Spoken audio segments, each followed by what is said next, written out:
Tai laba diena visiems ir sveikinuosi ne tik su salėje esančiais veidais, bet ir tie, kas žiūri transliaciją. Tradiciškai paskutinė forumo diskusija yra transliuojama. Labai noriu pasidžiaugti 4 metus matydamas šitą formą augantį, ypač džiugu jaunų studentų įsitraukimas. Ir šiandien buvo ta diena tikrai pilna, kaip Rytis sakė, daug įdomių pokalbių, pažinčių. Tai turbūt apie tai forumas ir yra savo prasme.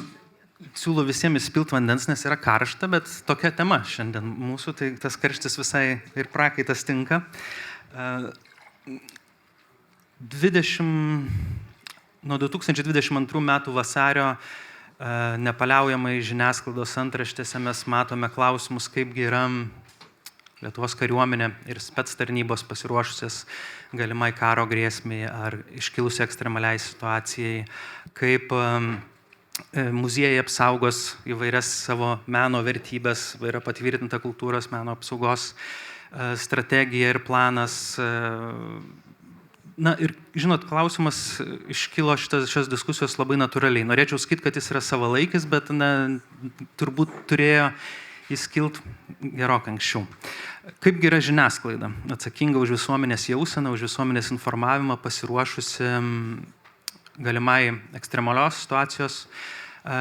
situacijai, karo grėsmiai, kas dirbs šį darbą, kas evakuos savo šeimas, išvažiuos, kas stos į karinę tarnybą, daugybė žurnalistų, pilietiškų yra Šaulių sąjungos, krašto apsaugos savanorių pajėgų kariai. Tai paprastai tariant, labai norisi suprasti ir aptarti šią galimą situaciją. Džiaugiuosi su tokia įvairia kompanija, puikia profesionalų šią temą diskutuoti galinti šiandien. Ir kadangi jau jūs pristatėte, tai nebesikartosiu, bet diskusiją pradėti turbūt norėčiau nuo Beno Gerdžiūno, žurnalisto turbūt turinčio bene daugiausiai patirties Lietuvoje dirbant įvairių krizių situacijų, karo atveju, tai visų nevardins tų istorijų, kur Benas dirbo ir apie kurio jūs turbūt tas medžiagas skaitėt, matėt. Bet pradėsiu nuo tokio paprasto klausimo. Sudėtingo, bet skambančio labai paprastai. Kogi iš tikrųjų žurnalistui reikia, dirbant krizės, besiruošiant dirbti arba dirbant tokiose krizinėse situacijose? Jungtos gerai. Tai jo, aš pasakosiu, galiu kalbėti tik iš to žmogaus ant žemės pusės, nes tikrai nei tokios patirties, nei institucijose nedirbu ir taip toliau, bet ką mes ir prieš tai kalbėjom su tavim, Artūrai, tai būtent irgi, kad konstruktyviau kreipti tą dialogą ir esam čia tarp tokių žmonių, kur galim tą konstruktyvumą, manau, turėti. Tai ir ko reikia žurnalistams, tai labiau iš to, sakykime, bendradarbiavimo irgi su institucijom pusės, ar ne, nes viskas yra galiausiai prieiga. Tai gal šiek tiek labai pabandysiu greitai išsiplės, pradedant nuo mano nuomonę, bent per paskutinius 5 metus turėjom realiai 3 realias tarptautinės krizes, ar nedaugiau Lietuvoje, ir pradedam galim, aišku, nuo COVID-o. Tai ateina pas mus COVID-as, pandemija, viskas užsidaro ir mes pradedam belsis į duris pas visas ligoninės, nes reikia būti vietoj, ar ne? Tai institucijų tarnybų pranešimai neatstos, ką mes galim papasakoti, parodyti būdant vietoj. Ir ką mes atsitrenkiam iki visų GDPR-ų, kaip lietuviškai būtų duomenų BDR, atsiprašau, apsaugos, kad negalim rodyti pacientų, į vėlgi eilinis klausimas apie savisaugą, kad negalim užtikrinti saugumo, kad neužsikrėsit ir taip toliau. Ir galiausiai gal nereikėtų minėti tam tikrų institucijų, bet žodžiu visos mums ligoninių duris užsidaro.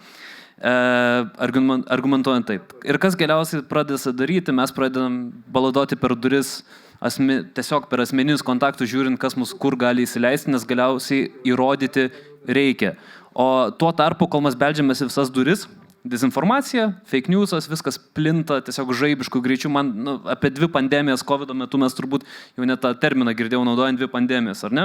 Tai čia buvo vien toks pirmas pavyzdys geras, kad mes galim apsimesti, kaip mes puikiai kovojam su dezinformacija ir panašiai, bet kai realiai turim realią krizę ir reikia reaguoti, kartais būna tokia situacija, kad tiesiog užsidarom, išsigandam ir užsiblokuojam.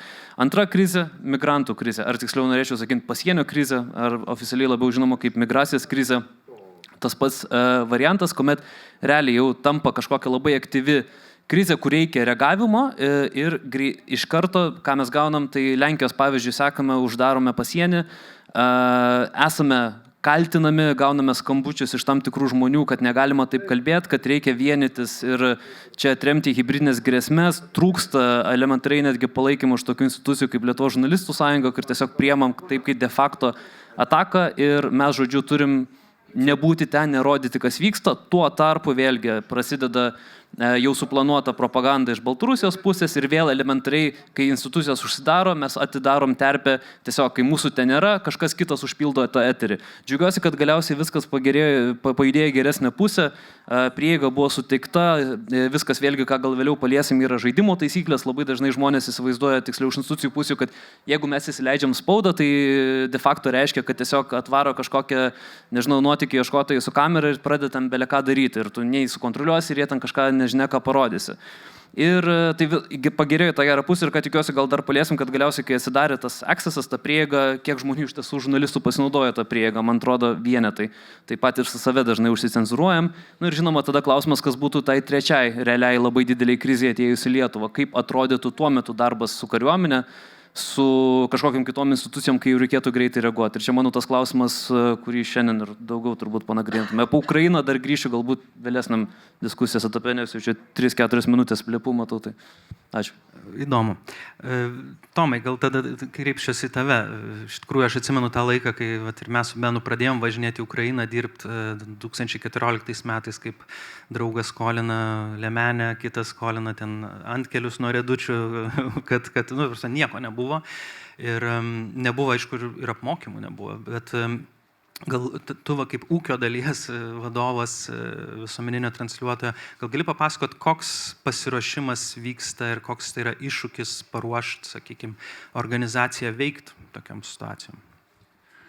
Tai aš iš tikrųjų pradėčiau gal truputį nuo toliau. Mes dar 2018 metais LRT išsigryninome, kokios galėtų būti ekstremalios situacijos susijusios su mūsų organizacija. Ir iš tikrųjų mes jų atradome, kad tai gali būti 14. Tai yra ir pandemija, kur tuo metu mes net apie COVID negalvom, kad toks gali ateiti. Tai buvo, bet viena iš tokių buvo pandemija, buvo maisto tarša, terorizmas, įsiveržimas į patalpas, tame tarpe ir karo veiksmai ir panašiai. Tai nuo to laiko jau buvo pradėti ruošti tam tikri scenarijai, kaip mes galime veikti, kaip reikia stiprinti mūsų žurnalistų darbą ir aplamai, kaip organizacija LRT veiks ir koks bus veiklos tęstinumas. Tai iš tikrųjų tas pratimas, kaip aš jį vadinu, jis jau prasidėjo šiek tiek anksčiau. Tai nuo 19 metų mes jau pradėjome galvoti scenarius ir dėliotis iš tikrųjų, kas gali būti. Aišku, pandemija buvo pirmas toksai turbūt išbandymas, kur netikėtumas ir ką mes darome.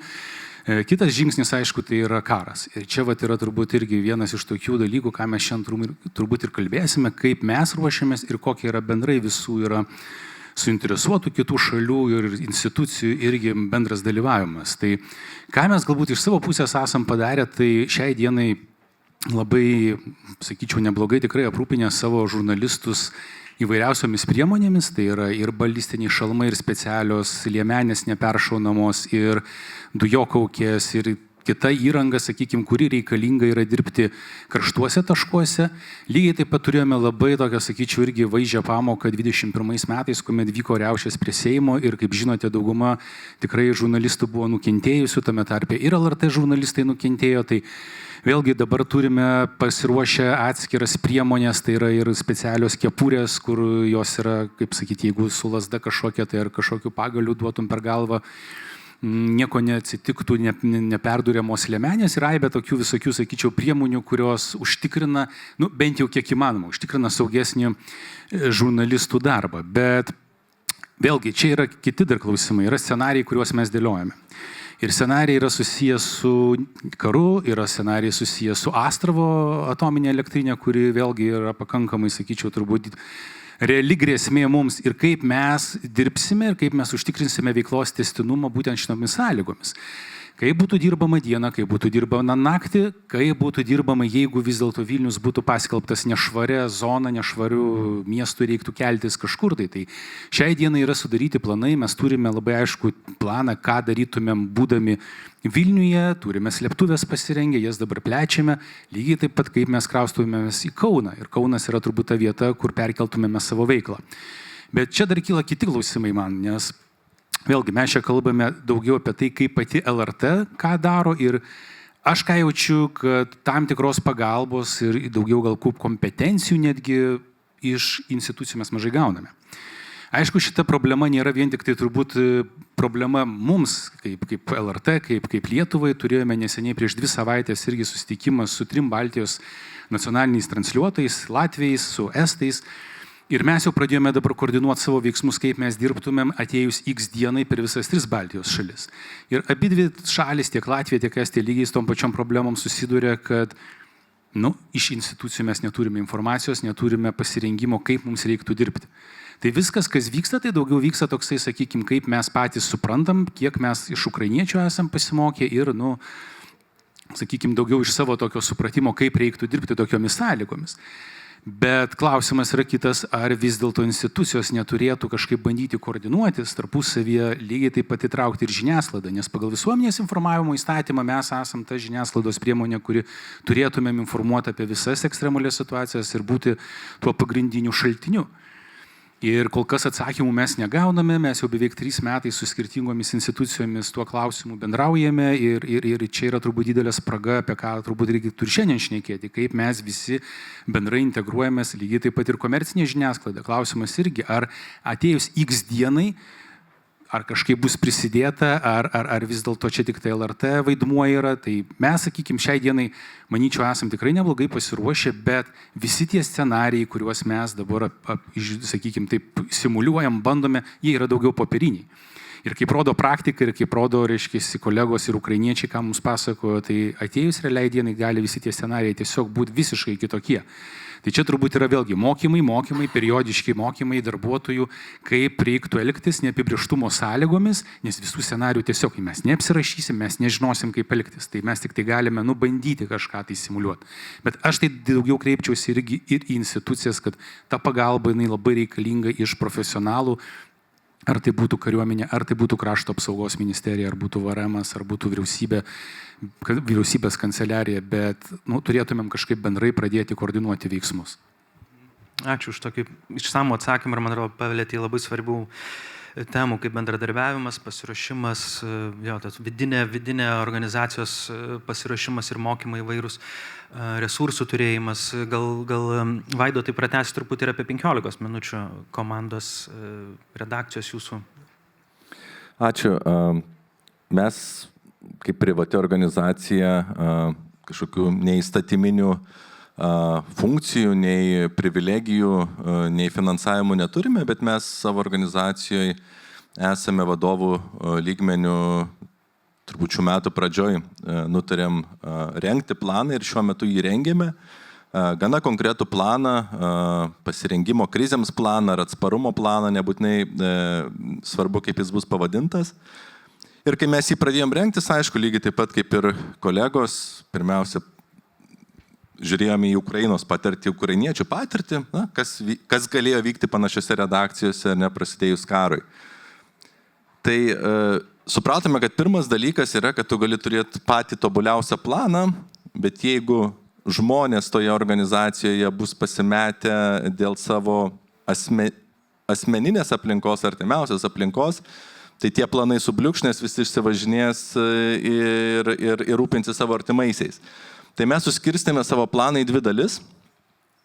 Pirmoji dalis yra pagalba mūsų įmonių grupės darbuotojams, žurnalistams pirmiausia, bet ir kitiems, kad jie galėtų būti geriau pasirengę asmeniškai. Tai mes organizavome mokymus, pakvietę išorės lektorius ir apie šeimos plano rengimą, ir apie pirmos pagalbos teikimą, visus kitus panašius dalykus, kad žmonės turėtų įrankius ir galėtų jaustis saugesni. Ir antra dalis tai yra, kaip veiktų organizacija esant krizei. Vėlgi, tikrai ne tik mintyje turimas karas, bet tai gali būti ir gaisras, ir tiesiog elektros tiekimas, ir daug paprastesni dalykai, kurie gali išmušti daugelį mūsų iš vėžių, jeigu nieko apie tai nebūsime pagalvoję. Ir turime gana aišku sąrašą, kurį susirenkame kas porą mėnesių peržiūrėti, kokius namų darbus esame padarę, nuo to, koks mūsų kibernetinis pasirengimas, nuo energijos tiekimo, nuo ryšių saugumo, nuo to, ar elementarus dalykas, žurnalistai žino savo slaptažodžius, kaip pasijungti nuo kito kompiuterio sistemos, nes tai vėlgi paprasčiausias dalykas, kuris gali daug ką sugriauti. Ir bandome ruoštis pratyboms, kaip mes veiktumėm dviem atvejais, jeigu reikėtų dirbti centralizuotai biure, tarkim, reikėtų visiems susiburti ir iš ten dirbti, ar kitu atveju, jeigu reikėtų decentralizuotis, nes dirbti iš biuro būtų neįmanoma. Tai šiuo metu ties tuo planu dirbam, įsitraukia ir administracija, ir redakcija, ir IT skyrius, ir visiškai savarankiškai dėliojamės tą planą, kur reikia pasisamdomėm išorės autorių, nes suprasdami, kad LRT, aišku, bus pirmoji gynybos linija, bet dėja turbūt ir pirmasis taikinys krizės atveju, jeigu tai bus išorinė krizė, jaučiame savo atsakomybę ir, kaip ir kalbam su kolegom, net ir esant gerokai mažesniai kriziai, kiekvienas iš tų elementų ir asmeniniam gyvenime gali daug praversti, tai tikiuosi, kad metų pabaigoje arba kitų pradžioj turėsime tokias pirmas didesnės pratybas, kur galėsime šiek tiek iššokti tą ledinį vandenį ir pažiūrėti, kaip čia mums sekasi reaguoti į situacijas. Ačiū. Tomai, dar Aš irgi norėjau dar sureaguoti irgi paantrinti kolegai iš tikrųjų, kad mes turime turbūt ruoštis ne vien tik tai kariniams konkretiems veiksmams, bet įvairiom diversijom. Tai lygiai taip pat ir, kaip sakė kolega, elektros tiekimo nutrūkimas, galimi gaisrai, kažkokie sprogmenys ir panašiai. Tai vėlgi turbūt nereiktų susikoncentruoti, kad čia bus, nežinau, kažkokie kariniai konkretus veiksmai, bet diversijos gali būti ir tame tarpe reikia pasiruošti. Ir čia yra svarbus būtent darbuotojų ugdymas ir tie periodiniai mokymai. Ir kibernetinė sauga irgi viena iš tokių, sakyčiau, stiprių, galbūt dabar LRT pusių, kur mes kas porą savaičių darome tokias, sakyčiau, vidinės diversijas, kaip darbuotojai ar atsparus ar neatsparus tam tikriems laiškams, atsidaro, neatsidaro jos. Tai jau mūsų IT skyrius, ką signalizuoja, jau po, sakykime, ten turbūt kokių pusės metų, tokių bandymų jau žmonės perskaito, pasižiūri, ko neatidarinėti, ko galbūt reiktų vengti. Tai vėlgi, čia aš į ką noriu lenkiu, tai kad turi būti periodiški mokymai. Mes negalim tik tai kažkur užsirašyti taisyklės, atmintinės ir pasakyti, atėjus X dieną reikia elgtis tai. Periodiškai turi būti ugdomi ir mokomi darbuotojai kažkokiai tai atsitikus būtent ekstremaliai situacijai, apie kurią mes net nepagalvojom dabar. Ir tik tai viena tokia galbūt dar irgi pastebėjimas vienas, kalbant su tais pačiais ukrainiečiais, ką jie pasakė, kad nebūkite naivus, kad žmonės tikrai nedirbs atėjus X dienai. 30% darbuotojų, bent jau iš nacionalinio transliuotojo Ukrainos, iš karto padėjo, sakykime, pareiškimus, išvažiavo, pabėgo ir taip toliau. Tai čia turbūt yra didelis irgi klausimas dėl pačių resursų. Kaip mes žmonės ar identifikuojam, kurie liktų, ir netgi tuos, kuriuos identifikuojam ir kurie pasisako, kad taip šiandien aš dirbsiu atėjus X dienai, visiškai negalime būti tikri, kad jie tikrai dirbs. Ačiū. Daiva, kreipsiuosi ir pakviečiau čia jūs prisijungti prie mūsų kompanijos, todėl, kad turbūt buvot tas žmogus, kuris atėjo į ministeriją dirbti karščiausiamis tos migracijos krizės dienomis ir buvo tas žmogus, kurio mes ėjome tartis, kalbėtis, kaip tą žurnalistų darbą koordinuoti, nes tuo metu visiškai tai buvo uždaryta ir kad ir kaip mes galim būti pasiruošę turėti gerus resursus, bet pirmiausia, kad informuotum, tu turi pats turėti fizinę galimybę atsidurti, matyti, kalbinti, kad galėt per pandemiją į ligoninės atvykti, migrantų krizę nušviesti, turbūt savomis akimis matant, kas darosi pasienyje, kažkokios karinės grėsmės atveju taip pat, kariuomenės būti leistas ir taip toliau. Tai kokį pamatėjai tą žiniasklaidos vaizdą ir bendradarbiavimą atėjus tuo pat metu, tai krizės atveju? Tai pradėsiu nuo pradžių turbūt, kad aš vidaus reikalų ministerijoje nedirbau nuo pradžių, su vidaus reikalų ministrė nuo jos kadencijos pradžios nedirbau. Ministrė ir vyriausybė mane pakvietė į pagalbą, kai šita migracijos krizė jau įsikarščiavo, įsibėgėjo ir buvo pačiame įkarštyje. Iš pradžių aš kažkaip lik ir atsisakiau, nes jau buvau pasitraukus iš politinės komunikacijos lauko, bet po to matydama, koks chaosas vyksta su komunikacija, tai nusprendžiau, kad negaliu sėdėti ant sofos ir dabar žiūrėti ramiai, žinodama, kad aš žinau, kaip dabar tą sutvarkyti reikėtų. Tai ką aš radau atėjus į vidaus reikalų ministeriją. Iš tikrųjų, politikai sprendimus gebėjo rasti ir gana greitai ir tinkamus. Negebėjo jų paaiškinti. Net nespėjo galvoti apie tai, kad reikia juos paaiškinti. Radau visiškai sugadintus santykius su žiniasklaida. Pirmą dieną, kai pradėjau darbą, paskambino visi redaktoriai prašydamėsi susitikimo. Tai irgi rodė tokį nesupratimą, kad mes esam informacinėme kare ir kad žiniasklaida yra mūsų kariai, kad jie mūsų sąjungininkai turi būti. Tai šito supratimo trūko, sakyčiau, aukščiausių lygmenių. Ir man tikrai nebuvo lengva per tuos 2 mėnesius įtikinti, kad reikia daryti kitaip. Pirmieji 2 mėnesiai tikrai buvo pakankamai sudėtingi. Tai darėm ką? Susitikom su redaktoriais, susitikom su žurnalistais, pagaliau susitikome ir su žurnalistų sąjunga. Ir ką? Ir sėdom ieškoti to sprendimo, nes man atrodė, kad tai yra labai labai blogai, kad visas pasaulis naudoja Baltarusijos filmuotus vaizdus, mes savo žurnalistų neleidžiam prie sienos, dezinformacija plinta milžinišku greičiu, mes neturim atsvaros. Aš paprašiau nuvežti mane prie sienos, parodyti, kaip vyksta tas apgrėžimas, kodėl mes neleidžiame tų žurnalistų. Ir aš pamačiau nuostabų darbą pasieniečių, kur jie tikrai savo rankom išneždavo tos žmonės, jie gelbėjo žmonės, jie slaugė juos, ta prasme, darė, ne sieną saugojo, o žmonės gelbėjo tuo metu. Ir mes viso šito negebėjome parodyti ir mes neleidom žiniasklaidai šito parodyti. Aišku, ta tvarka negimė, visiems buvo nauja ir žurnalistams, ir turbūt jų asociuotoms jūsų struktūrams buvo nauja, lygiai taip pat kaip ir valstybės institucijoms. Sėdom prie bendro stalo, greitai reikėjo rasti sprendimus. Tai tiesiog, kas gimė? Mums tada gimė tvarka, pasienio vado nėra laiko keisti įstatymą, kažkokius nutarimus priminėti, tai pasienio vado įsakymu sudarėm tą tvarką, pasitvirtinom ją ir pamažu išjudėjom. Po to ją koregavom eigoje, nes kažkiek matėm, kad pareigūnams tai trukdo dirbti. Jeigu netrukdo dirbti, tada arčiau tos sienos leisti. Tai iš tikrųjų tas darbas nebuvo toks jau ir lengvas, bet kas svarbiausia yra pasitikėjimas, kurio nebuvo, tarpusavio pasitikėjimo. Ir kitas dalykas, kai ištinka krizė, labai svarbu, kad kažkas valstybėje nuolat ir kasdien briefintų žiniasklaidą, kad iš pirmų lūpų būtų gaunama informacija. Tai mes tada darėm dažnus off the record, gaudavot informaciją, mes dalinomės tą informaciją, kurią mums suteikdavo žvalgybos tarnybos truputį tiek, kiek galėdavom atiduoti, kiekvieną dieną į redakcijas redaktoriams siuntėm.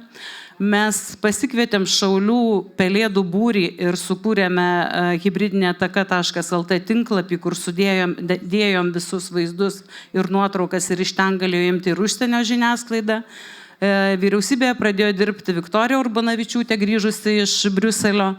Jos kontaktus, mano kontaktus apjungę, mes pradėjome rengti tokį kasdieninį naujienlaiškį užsienio žiniasklaidai. Visa tai buvo nepadaryta. Ta reikėjo daryti, kai krizė ištinka per pirmąsias savaitės. Tai mes vėlavom ir mes pralaimėjom. Tuo metu informacinį karą pralaimėjom vien dėl to, kad nesimėm šitų dalykų. Tai nežinau, aš čia pasakočiau ir pasakočiau. Taip, aš suprantu, kad čia daug turbūt istorijų ir niuansų, kurie pasikeitė, dėl to džiugu, bet prie ko tai privedė? Ar atsirado kažkoksai bendras sutarimas, tarp institucinis sutarimas su tarnybomis, žiniasklaidos priemonėm? Šita tvarka buvo patvirtinta tam nepaprastosios padėties atvejui dėl žurnalistų darbo pasienyje ir aš ją vadinčiau vienkartinę. Aišku, ją galima adaptuoti kitoms situacijoms, tačiau per tą laiką yra priimtas krizių valdymo ir civilinės saugos įstatymas, kuriame jau atsirado nacionalinis krizių valdymo centras ir jis koordinuoja šitos dalykus. Blogiau ar geriau koordinuoja, tikiuosi, kad ten atsiras žmonės, konkretų žmonės, kurie tiesiogiai bendraus su žiniasklaida, redaktoriais ir redakcijomis. Ir taip pat, kiek žinau, jau ir 23 rugpjūčio bus stalo pratybos žurnalistams. Rugsėjo, atsiprašau, ne rugpjūčio, jau gyvenu truputį kitų šitą mėnesių. Tai turėtų būti stalo pratybos, po to tikrosios pratybos. Kiek kalbuosiu su kolegomis Ukrainoje, labai svarbu yra vis dėlto mokymai žurnalistams. Tai labai tikiuosi, kad nacionalinis krizių valdymo centras, kuris ir koordinuos komunikaciją bet kurios krizės atveju, šitokius mokymus organizuos ir jų reikia, kaip mano kolegos Ukrainoje sako, ne šiaip savo mokymų, jų reikia labai rimtų, kad jūs praeitumėt, tas, kas dirbs fronte arba krizės sąlygomis, turi praeiti labai rimtus mokymus ir tik tada gauti specialią akreditaciją.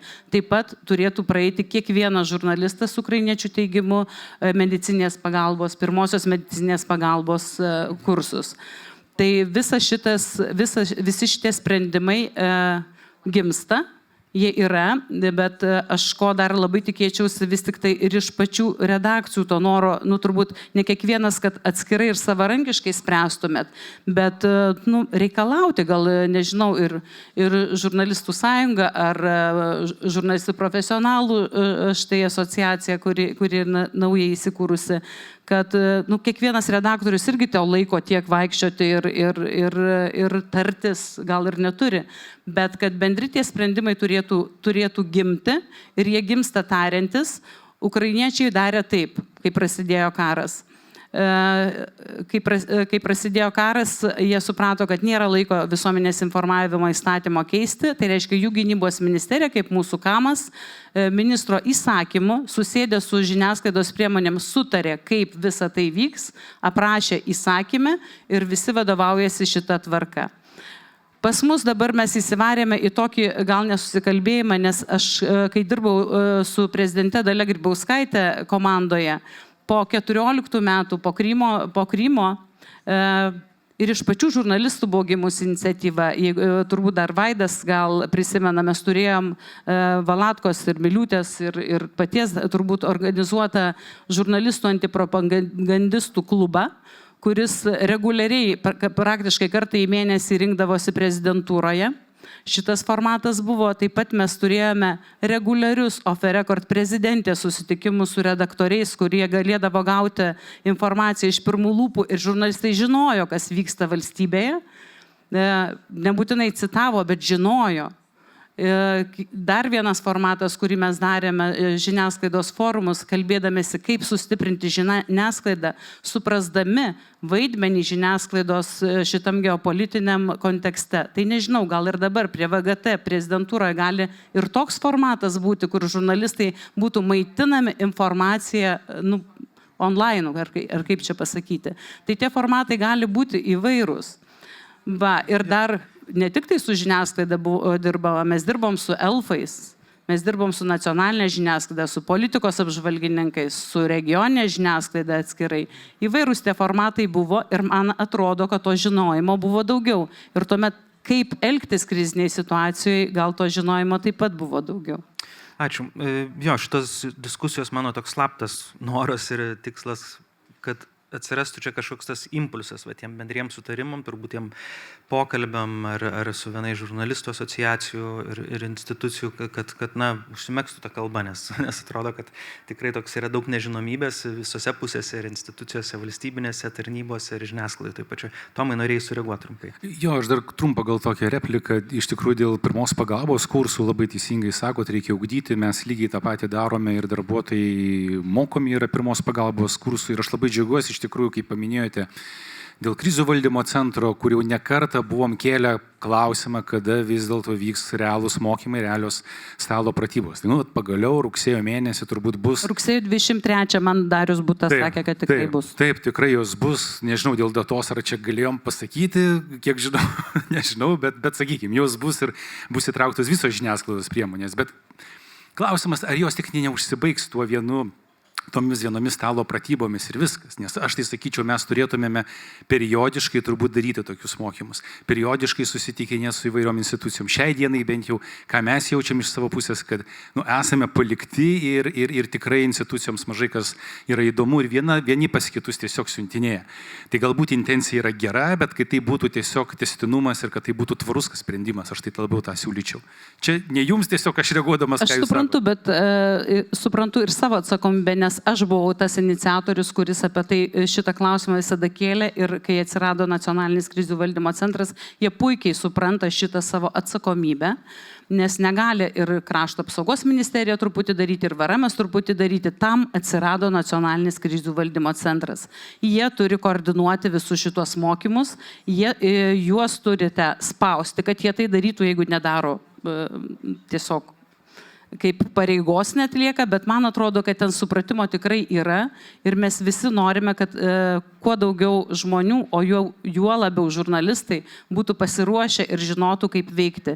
Nes taip, kaip jūs galėsite dirbti, tai bus informuoti mūsų žmonės. Reiškia, taip mes valdysime paniką. Ukraina pasirinko tokį kelią dabar akreditacijos ir žurnalistų valdymo, turbūt, kuriuo oficialiai einant niekur nenueisi. Turbūt būsi išvežtas, ten parodyti tam tikrų, ten trečioji linija ar kažkur toliau blizgančių šarvuočių ar kažko, bet praktiškai visi išvažiavę žurnalistai į Ukrainą dirba labai per asmeninius kontaktus, neformaliai, pogrindį, kažkaip tai tardamasi asmeniškai su kariais. Benai, kaip tu jautiesi girdėdamas tai, kas yra diskutuojama? Jo, dar šiek tiek norėčiau sureaguoti irgi, ką jūs kalbėjote apie apgrįžimo fiksavimą, tai mano žiniomis nėra nei vieno nepriklausomo žiniasklaidos atstovo, kuris būtų dokumentavęs atstūmimo procesą. Neaišku dėl ko, ar dėl to, kad per mažai ten buvom, ar logistiniai visi dalykai, nes beveik 700 km sienų visur nepabūsi, o galbūt dėl to, kad, nežinom, kiek žinoma apie pavienius smurto atvejus mūsų pasieniečių, neaišku, kiek yra sisteminiai. Tai aš tiesiog norėjau pasakyti, tą pats norėjau sureaguoti irgi, ką sakėt apie informacinius karius, jeigu neklystu tą formuluotę, tai vėlgi aš esu įsitikinęs ir man atrodo kolegos ir prieš tai šnekėjo, kad geriausias būdas kovos su dezinformacija yra tiesiog atvira prieiga, žinoma, su tam tikrom taisyklėm, bet duoti prieigą žurnalistams, o ne įrodyti tiesą. Žinoma, bet nepasijungti į kažkokius institucijų valdžios naratyvus, kad mes esame informaciniai kariai ir panašiai, nes tai pilna yra, tai yra minų laukas ir mes matėme tos dalykus per COVID, vėlgi grįžtam prie to pačio, kiek bandymas kažkokią poziciją perteikti, buvom sutapatinami. Ta prasme, labai greit galima prarasti žmonių mūsų auditorijos pasitikėjimą. O dabar judant toliau apie Ukrainos pavyzdį, tai mes dažnai naudojam Ukrainą kaip gerą pavyzdį, kaip daryti dalykus, kaip dirbti su spauda, aš norėčiau panaudoti Ukrainą kaip pavyzdį, ko nedaryti. Nes nuo pat 14-15 metų, kaip ir sakai, Artūrai, jeigu norėjai, kad kažkas būtų padaryta, turėjai tai per asmeninius kontaktus, turėjai, žinoma, tas posakis C Ukraina, ten viskas kitaip šiek tiek veikia, bet be asmeninių kontaktų, be apeidinėjimo taisyklių, nebuvo įmanoma nieko padaryti ir tam tikrą prasme tai dalykai gerėja, bet jie vis dar išlikę taip pat ir dabar. Kaip pavyzdys labai irgi gerai, kad paminėjote apie tuos apmokymus, jie vadinasi HEAT arba HEFAT arba dar kitaip jie vadinasi. Puikus mokymai, problema tai, jog kainuoja tūkstančius, daug žmonių jų neišeis, galiausiai pavyzdžiui, reikalavimas Ukrainoje tą treningą būtų praėjus, ką reiškia, tai tiesiog daugelį žmonių uždaro duris, subiurokratizavo visą procesą ir vėl grįžtam prie to pačio, kad ieškam asmeninių ryšių ir kaip apeidinėti sistemą, o ne su ją dirbti. Tai irgi, aš kalbant su vadovais, taip pat ir mūsų organizacijos laiką sakau, aš galiu pasakyti iš savo pusės, kaip atrodo, galima ko daryti, ko nedaryti, bet prašau, nepadarom viską taip biurokratizuota, kad mes nieko nebegalėsim daryti. Darbas, bet kokio turbūt krizės yra ne vien apie tos resursus ir techninį pasiruošimą, bet gal Vaido, tai tavęs norėčiau paklausti labiau kaip redaktoriaus. Dažnai turbūt krizės įvairios, jos greit apauga konspiracijos teorijom, daug žiniasklaidos priemonių nejučia nuslysta į sensacingesnės antraštės, tą matėm per pandemiją ir matėm turbūt kaip kalba įvesti tam tikri terminai, epitetai gali skaldyti visuomenę. Tai kaip iš redaktorinės pusės tam tikra etika, tam tikra švara, ar esat taip pat pasiruošę tam dirbti? Aš gal, jeigu galima, karo atveju prisiminsiu geriau, nes per COVID dirbau, vadovau BNS naujienų agentūros redakcijų, kur yra specifika šiek tiek. Tai kai prasidėjo, kai Rusija užpuolė Ukrainą, mes per 2 dienas įvedėm 3 pamainų darbą redakcijoje. Tai yra 24 valandų darbą ir 3 pamainos, įskaitant ir nuo vidurnakčio iki 8 rytų ir tokiu tempu iš vidinių resursų dirbom visą mėnesį, paskui, ilgainiui supratom, kad vis tiek reikia ieškoti ir kitų būdų. Tai tą sugebėjom padaryti per 2 dienas ir nepertraukiamai nuo pat vasario 24 ryto, kurį irgi labai gerai prisimenu, gerą mėnesį visi žurnalistai nuolatos dirbo su tais pačiais resursais. Ką toliau padarėm, tai aišku, pirmą savaitę dar papildomai pasikonsultavęs su kolegom, aš išleidau tokias vidinės gairės, įskaitant ir ką minite dėl terminologijos vartojimo, svarbiausia, dėl informacijos šaltinių vartojimo ir dėl principų, nes kai sukuri 3 pamainas, tikrai ne visi žurnalistai iki tol buvo dirbę šitom temom, gali neišmanyti ukrainietiškų vietovardžių, jau karinės technikos, tai sukūrėm gairias, kur yra žodynai, kur galima pasitikrinti karinės technikos žodynus, ir su kuo konsultuotis, vadovavimo grandinė, viską reikėjo perdaryti, tai tiek dėl praktinio darbo, tiek dėl redakcinių gairių. Taip, tuo atveju per pirmą savaitę pasitvirtinom labai aiškias taisyklės, aišku, netobulas, aišku, ir pridarydavom klaidų, bet pabandėm kodifikuotis, kad kaip įmanoma sklandžiau tas vyktų. Dėl tos dezinformacijos, ką konkrečiau klausėt, aš dabar kažkokių tokių konkrečių atvejų nepamenu iš COVID-o, manau, tiesiog kasdienis darbas ir tiek didesnėse redakcijose ta vadovavimo grandinė, kai yra redaktoriai, jinai visą laiką praverčia. O gal pabaigai tik tą repliką irgi paantrinsiu Benui. Aišku, kad geriausias priešnodis bet kokiai propagandai yra kokybiška žurnalistika. Ir informaciją gauti iš institucijų ir turėti ryšį yra gerai, bet antipropagandistų žurnalistų klubai turi tam tikros rizikos, kad jie nesusitapatintų su tais, iš kurių irgi gauna informaciją. Tai turim būti kritiški ir mūsų institucijoms. Tokia gal pastabėlė. Ačiū. Gal kažkas iš auditorijos turi klausimų, ar norėtumėt paklausti? Tai aš tada gal pratęsiu dar vienu klausimu. Yra toksai dar viena svarba viso to ir veikla, tai yra darbas užsienio žiniasklaida ir tos žinutės formavimas užsieniuje apie tai, kas vyksta. Ta turbūt irgi patyrėm per migracijos krizę, kada visos didžiausios pasaulio redakcijos čia skrido, važiavo, bandė patekti į pasienį ir Benai, tu irgi taip pat vienas tų turbūt žurnalistų, kuris turi tą ryšį su žiniasklaida užsienio, gal gali turbūt irgi apie tai papasakot, koks tas darbas yra ir kas domina ir kaip seka, sakykime, užsienio žurnalistam bendradarbiauti su mūsų institucijom.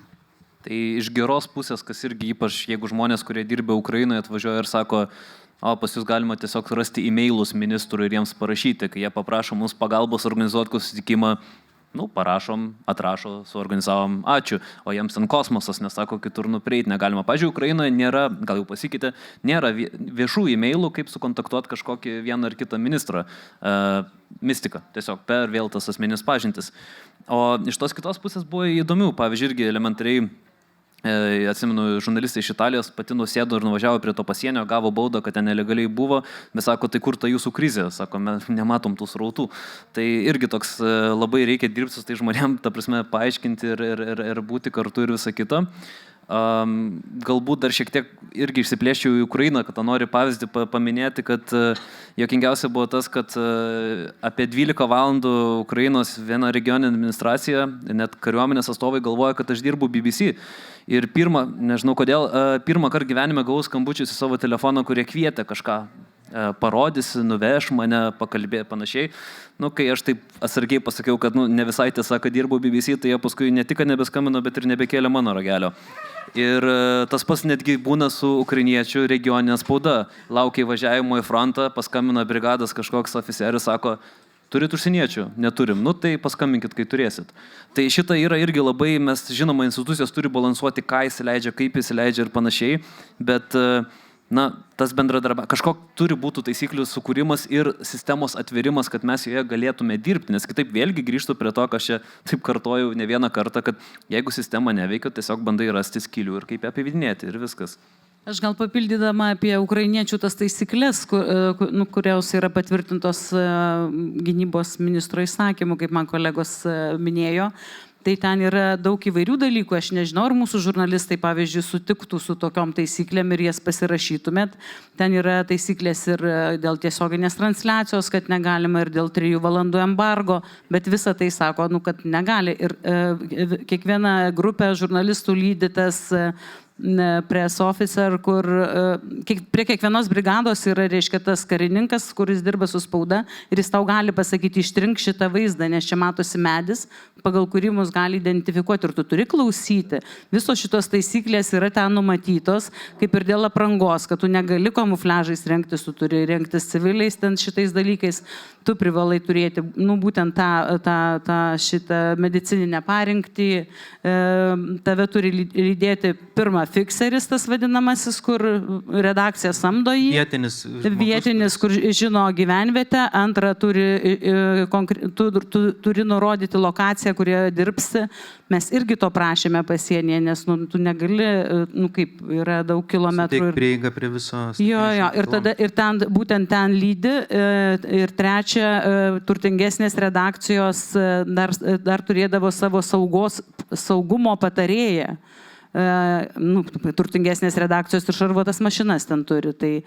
Tai tas tiesa. Bet ten yra tokių taisyklių, kur mes turbūt dar dėrėtumėmės gerokai, o ten jau tų dėrybų turbūt jau nebebuvo. Aš pridėčiau čia elementariai, mes kaip žurnalistai bandom daryti pasaulį geresnių, tai labiausiai, ką nenorėtum padaryti, dar, kad dėl tavo kadro kažkas prarastų gyvybę. Tai tokie labai natūralūs dalykai, žinoma, Ukrainai, kad nedėti, nežinau, išpolio vietos kelias valandas nuotraukos, toks, net klausimų nekyla, nes tu saugai gyvybės. Čia kalbam per kažkokius perteklinius ribojimus ir panašiai, bet tokie elementarūs savaime suprantame, bet vėlgi, kas vyko, pavyzdžiui, pietų Ukrainoje, tai buvo netgi peticija atleisti tarp žurnalistų paplitusi atstovė spaudai, kuri, ta prasme, iš žurnalistų atiminėjo akreditacijas, kurie galiausiai negavė to leidimo mėnesį, kai vyksta didžiausia pasaulio istorija, kai dėmesys pradeda krypti nuo Ukrainos, niekas jie nebesidomi, čia 23 vasarą, pradėjo važinėti nelegaliai, sakykime, savo keliais ir pradėjo praradinėti akreditacijas arba net gauti grasinimus dėl, baudžiamo kažkokio kodekso. Aš pats esu įvažiavęs į frontą kažkada bataliono komanderio mašinui pasislėpęs, nes tiesiog jis suprato svarbą mūsų buvimo ten, nors jo vadai to svarbos nepalaikė. Tai girdžiu, ką sakot, ir man atrodo, kad mūsų diskusija labai laiku, nes visi tie dalykai, kol mes neturim krizės ir kol neturim karinių kažkokių veiksmų, tai turėtų būti jau dabar apspręsti, išdiskutuoti ir sudėti į tas tvarkas, kad atsitikus krizė mes žinotumėm kiekvienas, kas ką gali, kas ko negali, ko reikalauti galim ir ko vienas iš kito tikėtis ir pasitikėti pagaliau, kad pradėtume. Čia tik tai turbūt vienas dalykas, aš galvoju, ta tvarka ar procedūros yra gerai, bet yra laiko klausimas. Visur yra dedamoji laiko ir mes turbūt negalime ilgai laukti. Pusę metų, kol kažkas atsiras institucijose ir kol kažkas užrašys kažką. Tai čia, aš manau, yra svarbiausias dalykas. Ir dar vieną dalyką aš tik tai dar norėjau pasakyti, kad iš tikrųjų mes kalbame apie žurnalistus, tas yra labai svarbu, lygiai taip pat mes turėtumėm kalbėti ir aplamai apie kitus darbuotojus, kurie lieka galbūt ir už kadro, ir už tų pirmų frontų. Tai vėlgi iš LRT pusės, tai mes ką darėme pastaruosius metus, tai nemažai tikrai investavome į mokymus, tos psichologinės atmosferos gerinimo, nes tikrai panika yra didelė. Ir pirmoisiais mėnesiais, aš atsimenu, tikrai žmonės indikavo, kad kai reikia montuoti tenais, nežinau, lavonus, galūnės tam tikras nutrauktas, tai nėra gerai. Tai iš tikrųjų buvo nemažai tikrai psichologinių visokiausių paskaitų ir netgi dar ką padarėme, buvo suteikta galimybė darbuotojams kreiptis į asmeninius psichologus ir buvom kaip organizacija išpirkę tam tikrą valandų skaičių, kur asmeniškai gali tiesiog turėti konsultaciją. Tai čia, aš galvoju, vėlgi, mums reikia galvoti irgi organizacijoms, kad tai nėra, nežinau, po mėnesio, po 2 turbūt niekas nesibaigs. Tai kaip mes užtikrinam tų žmonių psichologinę visą sveikatą, kad jie ateityje dirbtų, su tuo susitaikytų ir kad, nepanikuotų atėjus tai X dienai. Tas labai svarbu yra mano požiūriu. Jo, mes kalbam, aišku, apie tą pasiruošimą, jo svarbą ir Ukraina nuo 2014 metų kariauja ir užaugo karta žurnalistų, fotografų, tikrai su stipria patirtim darbo tokiose įtemptose situacijose. Vat Benas buvo turbūt, nežinau, vienintelis gal net Lietuvos žurnalistas, kuris buvai per pilno masto invazijos pradžią Kijeve, Ukrainoje. Ar dar kažkas galvoja? Man atrodo, laisvai samdomų žurnalistų buvo, kai irgi per retai apie juos kalbam Lietuvoje. Teisingai, Vidmantas dar buvo. Gal gali papasakot, kaip praktiškai atrodė visas ta diena? Tai tiek daug čia galima kalbėti, tai bandysiu gal sukonkretinti apie tą, kai tu turi, ir čia per tos mokymus, taip irgi pasakotas, laik turi balansuoti tas 2 ratus. Vienas yra tavo paties saugumas, kitas yra ta informacija, kuri iš ten išnešti.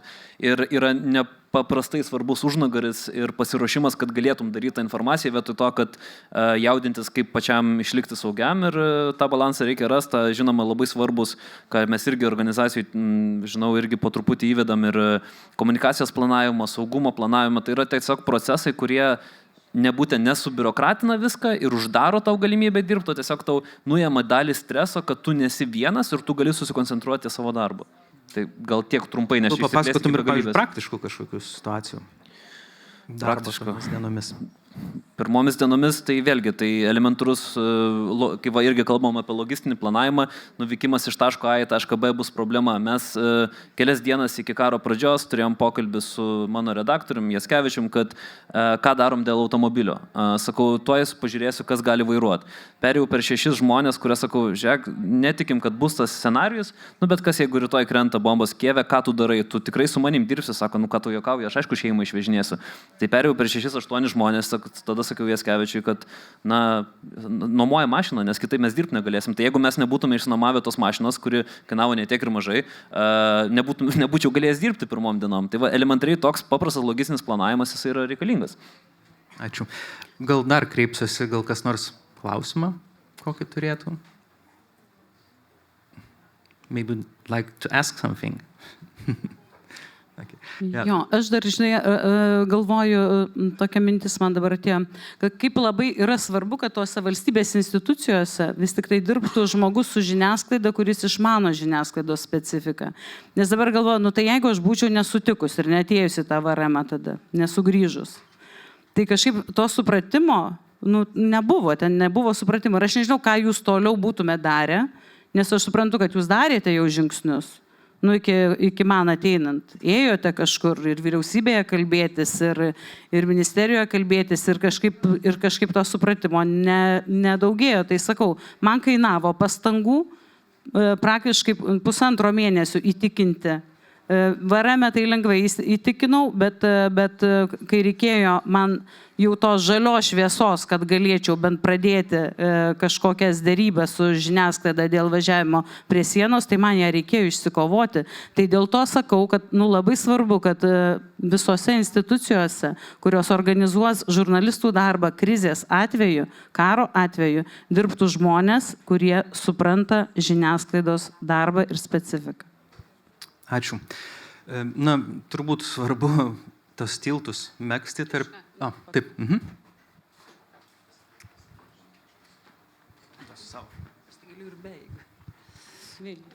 Aš noriu vieną tokį momentą apie tą migrantų krizę. Iš tikrųjų buvo ne vien tik tai teigiamų dalykų, buvo labai daug iš nevyriausybinių organizacijų ir užsienio nevyriausybinių organizacijų dėl elgesio su tais migrantais. Kaip jums dabar atrodo teisinga, tiek dėl to išstumimo, tiek dėl to, kaip ten jie buvo, įvairiai, ar ne, sąlygos ten buvo tikrai kartais žiaurios ir šeimos, ir su vaikais, ir taip toliau, ir taip toliau. Ar tas atstumimas visada buvo toks, sakykime, teisingas, galbūt vienintelis iš Lietuvos požiūrio, ar ne, bet kaip tas visas vyko, ar matot, taip padarytumėt, aš nežinau, čia tiek kolegų žurnalistų turbūt būtų įdomu, tiek ir ponios Daivos. Politinis klausimas. Žinot, aš jau minėjau, kad aš atėjau, kai procesas jau vyko, aš atėjau rugpjūčio, gal pabaiga buvo, bet mano galva sprendimas buvo teisingas, kaip jis buvo įgyvendinamas, tiek, kiek man teko matyti ir stebėti.